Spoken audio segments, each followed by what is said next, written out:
everybody, and welcome to the Positively Disney podcast. I'm Kimberly Bouchard, your host and the author of the Positively Disney book series, where this comes from. Thank you so much to my Facebook folks that have joined, my Twitch followers. A special hello to Michelle and Toddy and Janet. I just wanted to acknowledge you guys. You know, we've got a great show in store, but before we go on to our show and our guest, the wonderful Mark Silverman, I want to thank my sponsor, Michelle McKeown, over at Ears of Experience. She will put together a vacation that is so amazing, and you even have text access to her in the parks. She specializes in special needs, concierge, and pretty much anything that your heart desires. You can reach her at mmckeown at themouseexperts.com, or you can call her at 732-735-1779. So, you guys, before we go on, oh my gosh, it's the 91st birthday of Mickey Mouse. I couldn't have planned it any better. It's my 77th podcast, but oh my goodness, it's hard to believe. My gosh, November 18th, 1928, they made their debut, their world debut in Steamboat Willie. And if I don't know if you guys know too much about that film, but it was actually it was the first animation that they actually synchronized the music with the actions, which I think is incredible, groundbreaking. You know, Walt every time I, hear something more, study something more about him, it's really amazing what he did. And to put that together is pretty complicated with a very little, these days we've got computers, we've got sound engineers, we've got all kinds of things, but those guys were working with bare bones of everything. So I really applaud him today, 91. And it actually made its debut in New York at the Colony Theater. And it was so fantastic. It was everyone was so taken by it that Walt re-released it 2 weeks later in the Roxy Theater, which in New York City at that time, it was the largest theater in the world. And I think that is so cool. Anyways, I just am so happy that I could share that with you today, and that today was actually, that I could celebrate with you. Michelle says, my son told me to tell you he is your biggest fan. Oh, that's very sweet. Thank you. And hello, Frank. Welcome to the show. So something else a little bit about Mickey and Minnie. You know, we always kind of wonder, are they girlfriend? Are they boyfriend and married and so on and so forth? Well, this is kind of what's out there. So apparently in 1929, Mickey alluded that Minnie was his girlfriend in a very sweet song. But I guess in an interview with Walt Disney in 1933, he said in private life, they're secretly married. So I thought that was very sweet. And I thought I'd just share that with you tonight as well. So I don't know about you guys, but I'm starting to get into the Christmas spirit. And after this show tonight, we are actually going to be heading in that direction. I've got 3 really fun Christmas shows lined up that I won't spoil it or spill the beans now, but it's going to be pretty special and something very, very new that I don't think you would ever have heard before, really. So I'm just going to leave it at that. Leave a little carrot dangling from your nose. But at any rate, I wanted to share something about Tower of Terror and myself. I love purses, and I'm very grateful to have a few different Mickey purses, some Harvey bags, and I was just actually at the Coach launch for their Star Wars merchandise that some of you guys had seen last Wednesday. Had an absolute blast. And I wanted to share with you because I had sort of forgotten that I'd had this purse, but I've got the little Hollywood Tower of Terror purse, and it's really fun. I bring it out once in a while in the fall. I actually have matching shoes with it, but it's just really cute. And what I love about it is it's subtle, but anybody that is a Disney fan will recognize it right away. So it's just kind of fun. Anyways, I don't know about you guys if you ride Tower of Terror regularly or not. I did it once and one time only over a decade ago. And I was kind of scared about the whole idea. And we have a good friend. He just retired last Christmas. It's hard to believe from Walt Disney World. He's in his 80s, and I always called him my Florida father. At any rate, this is over a decade ago, and I was talking to him about my fear, my terror of the whole idea of the Tower of Terror. And he said, "Oh, he said, don't worry about it. It only drops a couple of stories." And started thinking, well, a couple of stories is what, 16 feet, 17 feet? No problem. So I went on it. Oh my gosh. I was scared witless, but the worst thing about it is that I was really green after. I just can't handle some of those rides. I can't handle the teacups. I did try the orange ride with Mission Space over at Epcot and took one of those bags just in case. But anyways, I was so green that I kind of almost crawled to the stage there where I could see Beauty and the Beast, and I saw several shows just to kind of get my stomach and my head back. And so I didn't ride it forever. And then I found out that you could actually do the pre-show, which is really fun to do, and then you can ask to be escorted off. And it's really neat because, of course, those guys don't break character, even if they've got you in their elevator. They don't break character ever. And so it's just nice to know that you can still kind of participate and get the whole ambience of the place and then leave. And I'll never forget, we had met up with some friends from Canada there when we were living in Canada. It was just kind of, ever have those vacations where you kind of end up in Disney or someplace where other people that you hadn't planned to vacation with end up being as well? Well, this was the case. And it was extra magic hours, late hours at Hollywood Studios. And I'll never forget because everybody except for me. So there was, how many of us? There were 9 of us, and there were absolutely no lines. So they kept going back and forth, Tower Terror, and the Rock and Roller Coaster, back and forth, literally just back and forth. I don't know how many times they did it. I went back and forth too, but I was the one holding on to the gear and just waiting for them to get off. But anyways, for all you Tower of Terror fans, without too much further ado here, I'm going to get our lovely Mark Silverman on the line. And feel free to ask a question if you want while Mark is on the line, and I will see if I can incorporate it into the questions that I'll be talking to him about. So just want to waiting to get him online. We got a ringtone. Hello. Oh, Hi, Mark. hi. How are you? All right. I That's- want to make sure the sound's good. You can hear me and all that, right? I can. It's very good. Gee, you must know a thing or two about sound because it's excellent.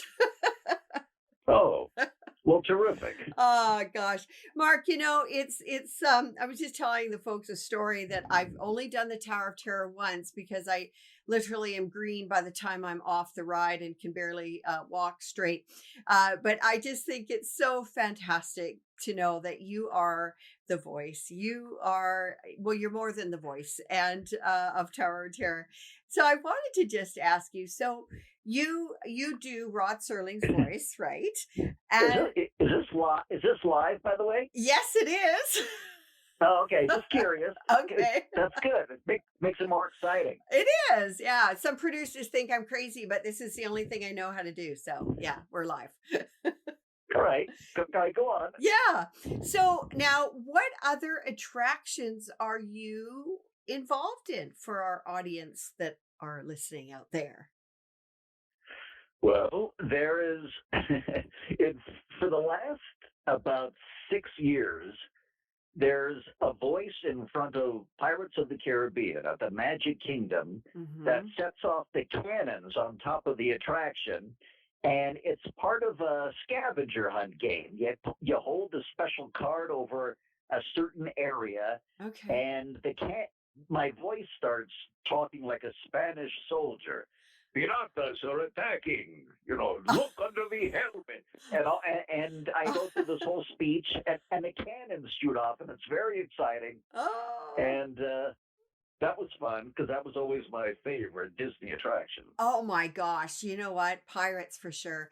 That sometimes it's between Pirates and Haunted Mansion, but Pirates I think has taken always the lead. So you're speaking to the same page here. Oh my gosh, Yeah, that's that fun. that attraction really pretty much started my amazing obsession with Disneyland and Walt Disney World when I was 14. Oh gosh, I was just gonna say, how in the world did you get interested in doing this? Well, you talking about voices exactly? Well, let's go back. How did you get interested in Disney voices particularly? Yes. How did you get interested in that? Well, well, I was a kid and I always liked tape recorders and doing voices and things. And I started bringing a tape recorder into Disneyland in the Mm. 70s. Mm. And of course, that was so long before everybody walked around with a camera and a recorder in Right. their pocket, you know. Mhm. Mhm. So it was a very different thing to walk into Disneyland with a little cassette recorder, and I'd have my pockets would be full with blank cassettes, you know, Oh yeah.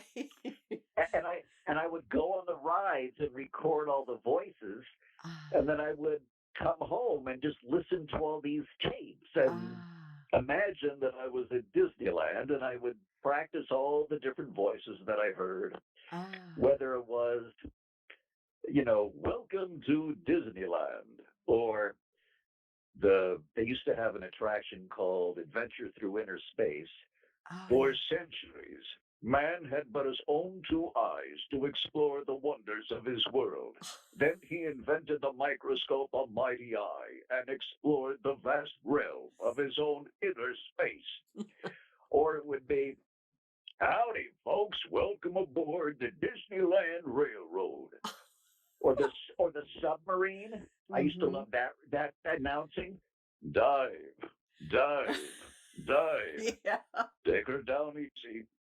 These crumbling heaps of stone betray the hand of man. And I would just listen to these tapes over and over. But of course, pirates were my favorite tapes to listen to. Oh my goodness gracious, that is a riot. I just it's so amazing that you can just go in and out of almost whatever voice you want to. Right. Well, I mean, they're just like a part of me now. It's like Yeah. blinking. Yeah. I used to practice the talking skull in Pirates of the Caribbean. Ah. Avast there.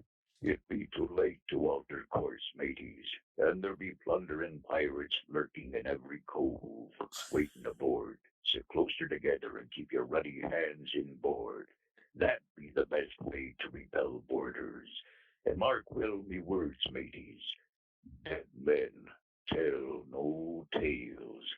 Oh gosh, that And is so, yeah, I was just, I mean, to say I was obsessed with Disneyland doesn't even address it. okay.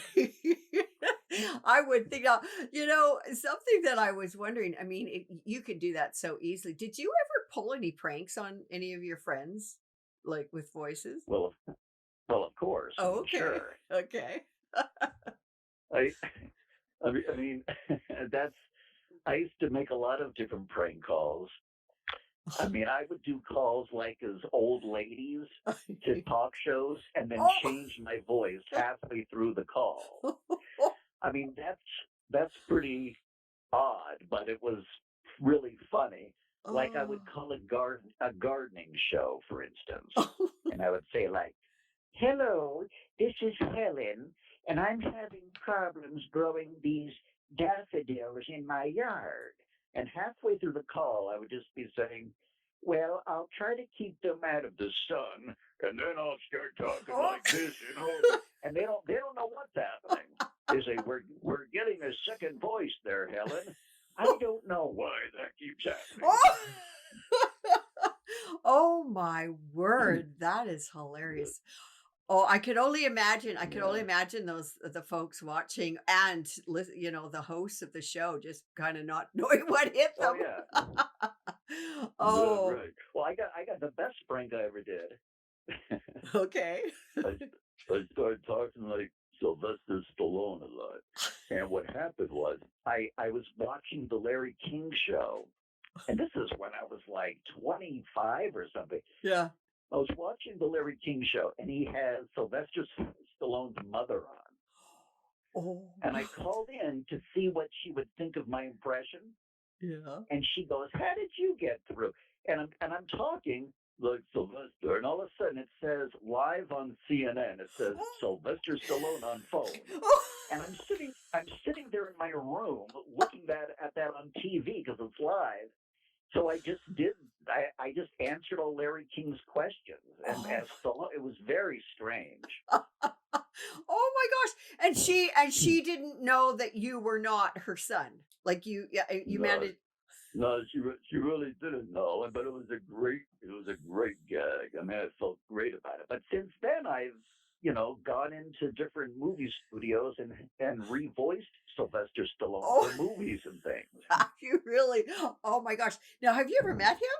Have you ever happened to meet him or No, no? I've never met him. No. Oh my gosh, that would be a riot if you met him and he didn't realize that you could imitate him Yeah, extremely I well. know, Wouldn't that be a but riot? he really, yeah. I mean, I've done that for a lot of people. The first time I did it was for Al Pacino Okay. for the movie Carlito's Way.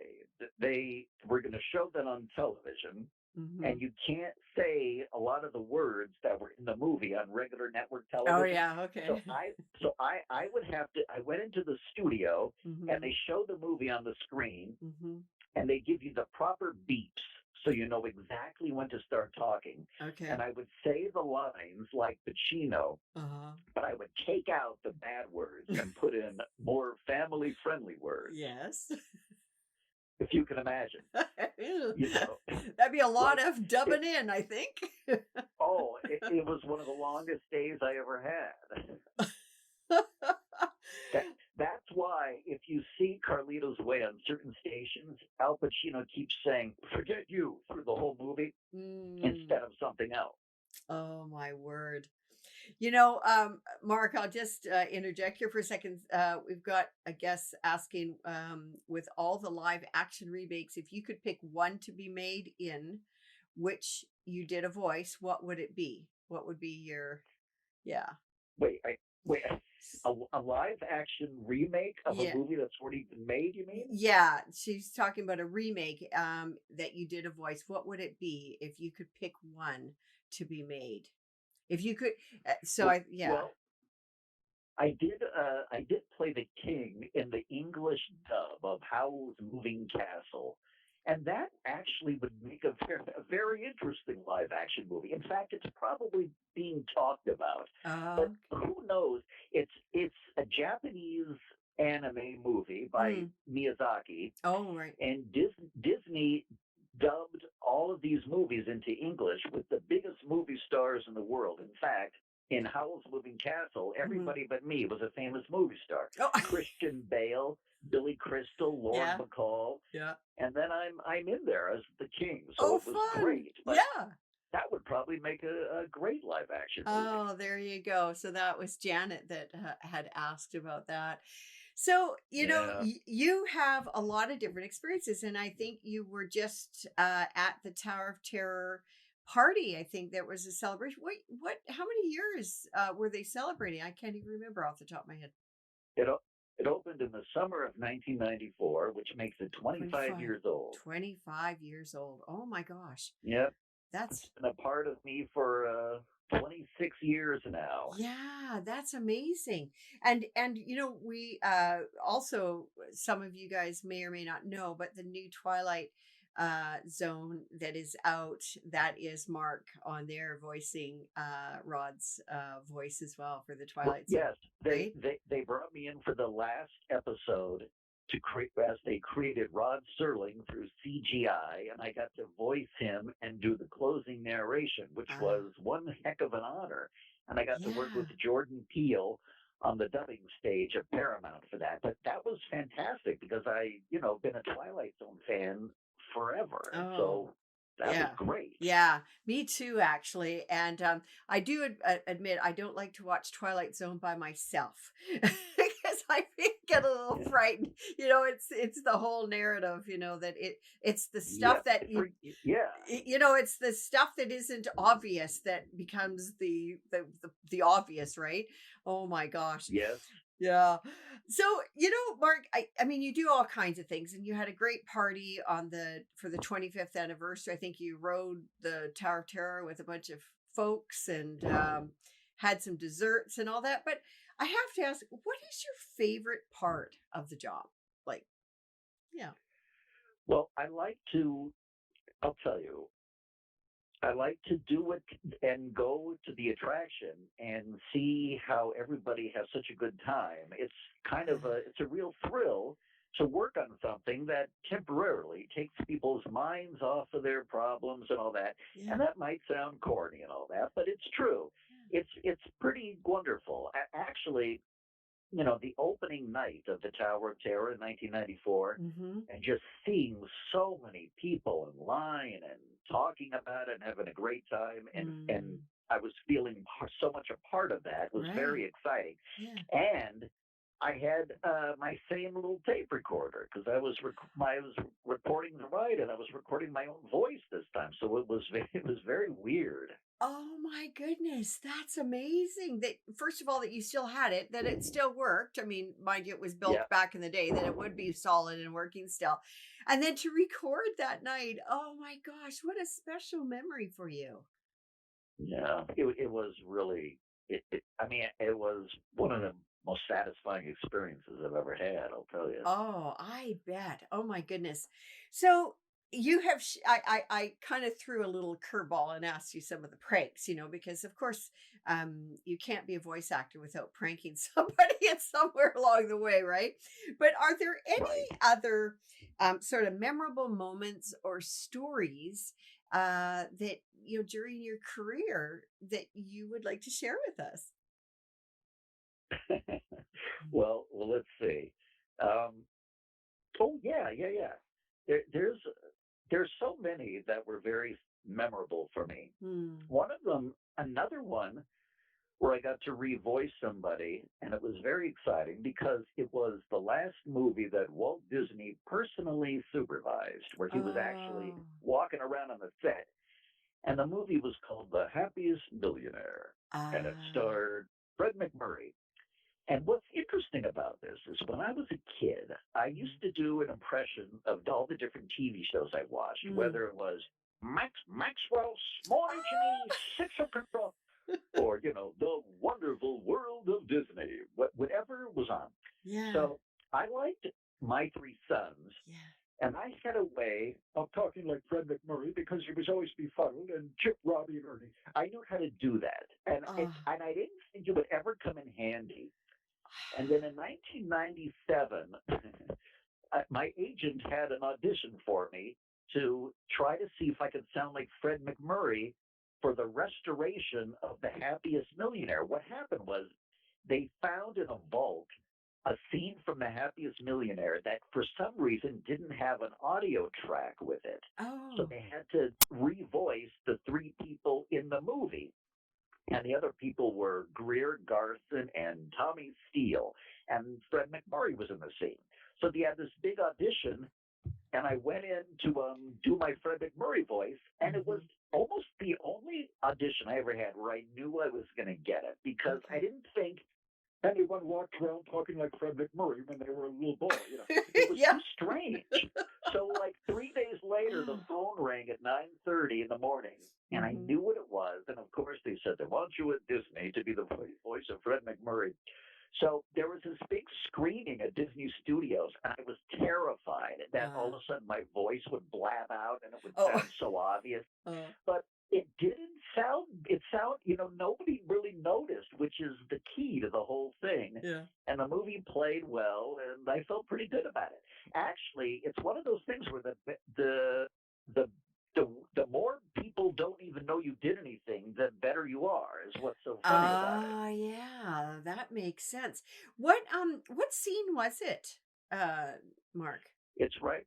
It's towards the very end, Okay. And it's right before Fred McMurray sings "It Won't Be Long for Christmas," which actually really is him. They had that track. Okay. But right before it, it's Fred McMurray, and he's talking to his wife, and he's talking about the kids not being home. And it's that whole scene. Oh, gosh. You know what's so neat is, I mean, I don't know if you get it, but I got the Disney Plus. How could I not? And I am going to check for that movie tonight because Yeah, it's been I'm a while. curious if it's Yeah. there. Yeah. I'll let you know if I see it and hear it because I think that most of the movies on there are the original. I actually my very first movie I watched on Disney Plus, believe it or not, was Swiss Family Robinson that was filmed in 1959 and released in 1960. And I was kind of shocked. I'm like, oh my gosh, the way the animals were treated. I mean, not that they were really, really badly treated or anything, but it was like, ooh, they would be doing CGI with stuff like that. They wouldn't do that kind of thing, with animals in these films that we do Oh, today. But really? yeah, it was sort of a shock actually. I was like, oh my gosh. But Yeah. and then I watched the first Mandalorian and I'm like, oh my word, like that was I don't holy cow. I thought if I ever wanted to do a 501st costume, I would be a Mandalorian. I thought it was like the coolest thing ever. But No kidding. yeah, check it out. It's like it's wild. It's a holy cow from the get-go kind of just yeah, anyways. But I am So I'm going to get it. are you? Okay. It's you know what? Believe it or not, like Disney estimated 8 million people would subscribe to it by the end of 2019. Well, you know what? Like within 24 hours, you know how many subscribed to How it? many? 10 million people within 24 Wow. hours. So you'll be the 10 God. millionth and one if you subscribe tonight. No, Yeah. but I'm really excited to get it. oh, well, and the thing is, like, we kept all of our VHS movies, and of course the DVD, and I'm kind of like, well, now what do you do with that? Because you've got everything there, like you've got like things that we didn't even have is there. So, but the Happiest Millionaire, I loved Fred McMurray, I loved My Three Sons, I loved all those shows. We grew up in the same era, Yeah. right? Yep. And I'm just wondering. I mean, it was unusual for a young guy to be, kind of gravitating towards his voice. Is it because of it was such a unique voice? Is that what kind of, Yeah. yeah? Because Okay. it was very breathy the way he spoke. Yeah. And yeah, it's good to do impressions of people not many people do. Like Yeah. I am so sick of hearing people do Christopher Walken. Oh, I just don't want to hear it anymore. But I'll give you another interesting example. yeah. I'm very good at sounding like old men, an old man. Yeah. So about 15 years ago, there was an audition to be the voice of Friend Owl Oh, because they were doing Bambi projects, oh, and they wanted the owl to narrate all the games and stories on the new Platinum Bambi DVD.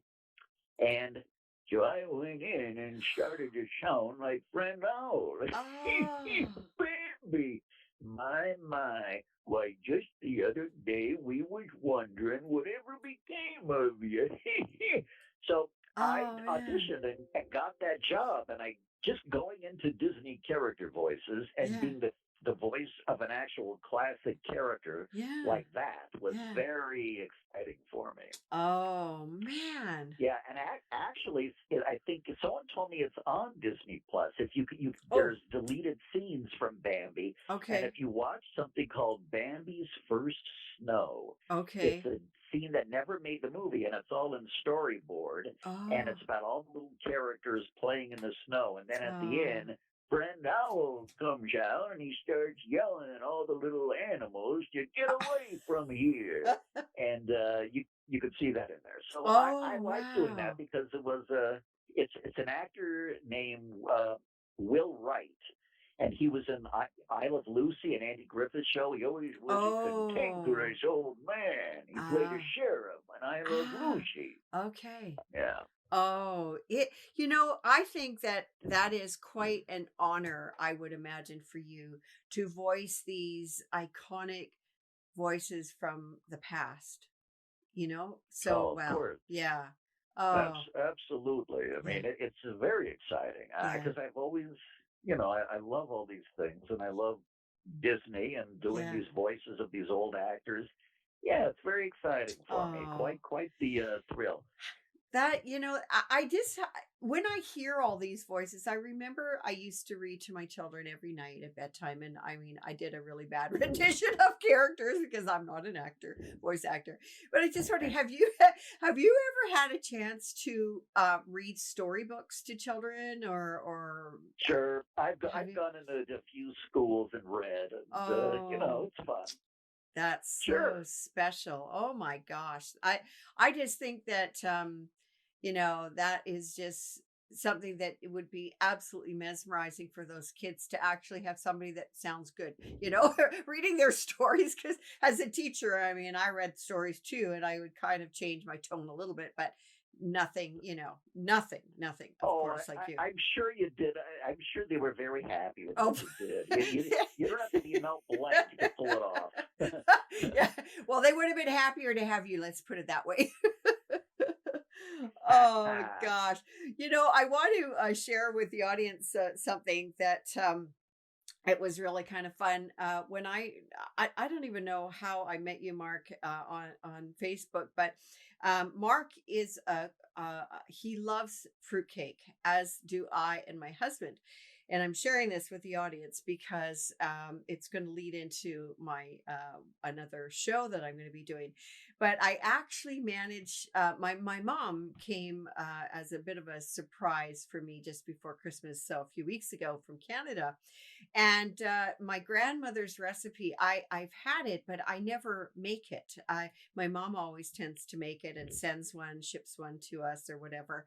And we love them so much in our house, my husband and I, that we actually have to have one of us cut it and the other one, just decides whose is whose, right? And we put our name on a Ziploc of that because God forbid if anybody ate more than their fruitcake.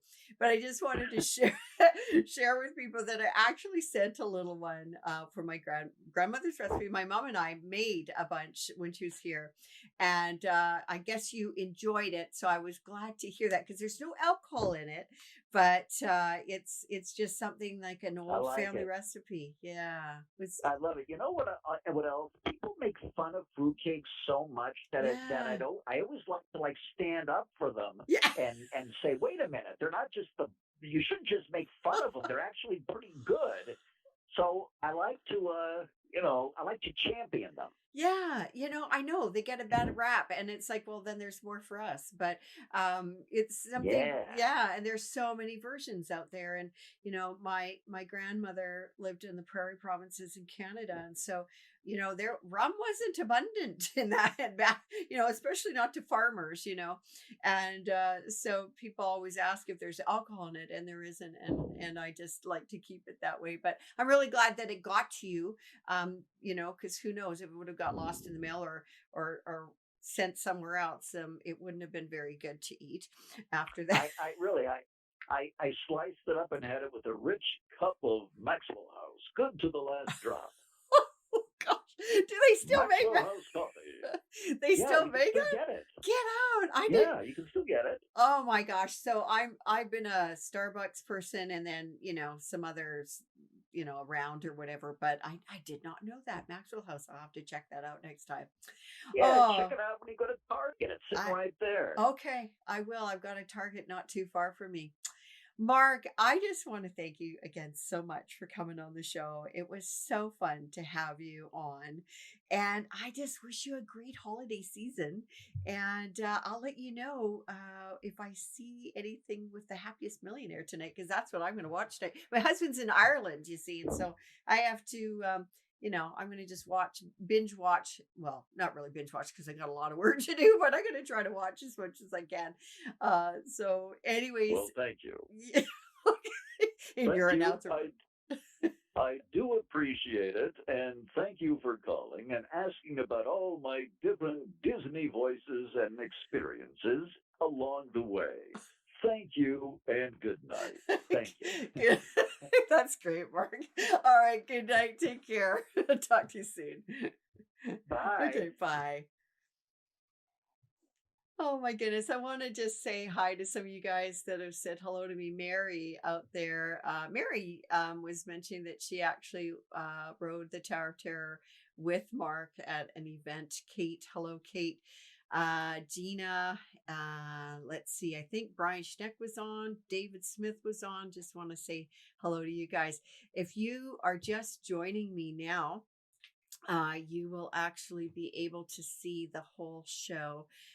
We will put it up. It has been recorded, and I just had a great time. What a super guy, and I just think that voice acting. I can't even imagine. I don't even know if I'd even try to do something with a different voice at all. I just know my voice. But anyways, you guys, it was great having you join me. And until next time, be safe, be well, and take care. Bye for now.